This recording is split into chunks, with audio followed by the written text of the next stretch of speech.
Hi, this is Greg Burlett, and I'm happy to share our research looking at the quality of autogenous bone graft and its impact on hindfoot fusion and comparing this to platelet-derived growth factor.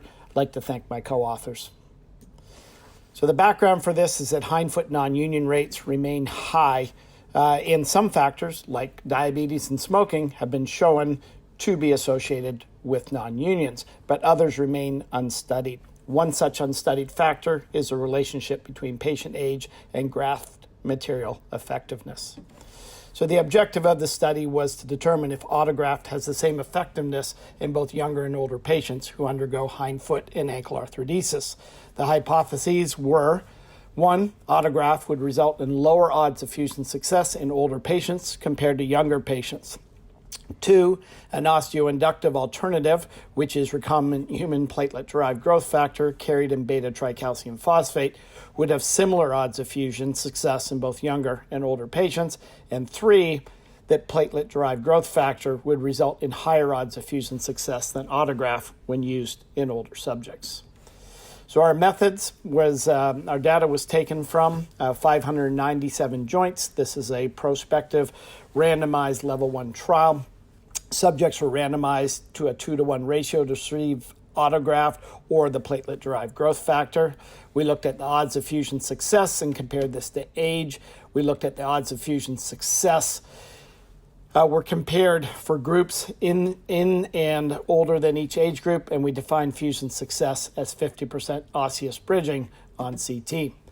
The demographics of our patients were very similar, and both the autograft and the PDGF groups had similar risk factors.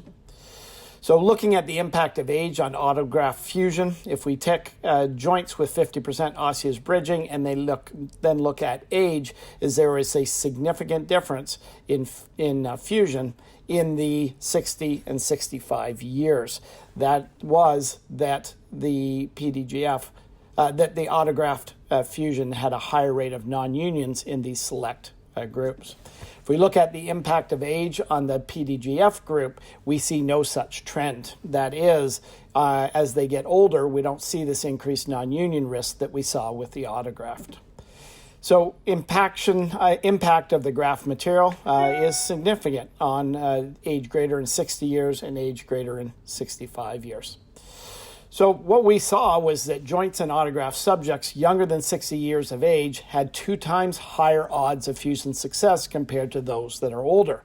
Well, why do younger patients have better bone graft quality? Well, it could be the bone mineral density. It could be the density of the key proteins that regulate bone metabolism. We found no significant difference in odds of fusion success for patients with PDGF in subjects younger or older than each assessed age threshold. And joints in the PDGF subjects older than 60 years had approximately 2 times the odds of fusion success as those treated with autograft. Of course, all studies have limitations. In this case, we did an ad hoc analysis of a previously conducted study. We were using CT, which is very good for this, but has its own challenges. And non-union is a continuous variable, so defining it as a binary of fused or not fused can be problematic.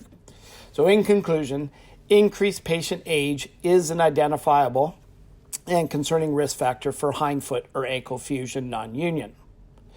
Patients over the age of 60 years have statistically higher odds of non-union when supplemented with autograft. The use of an osteoinductive bone graft alternative like PGF-beta with a beta-tricalcium phosphate may help mitigate the risks of non-union in these older populations. Thank you for taking the time to review our work.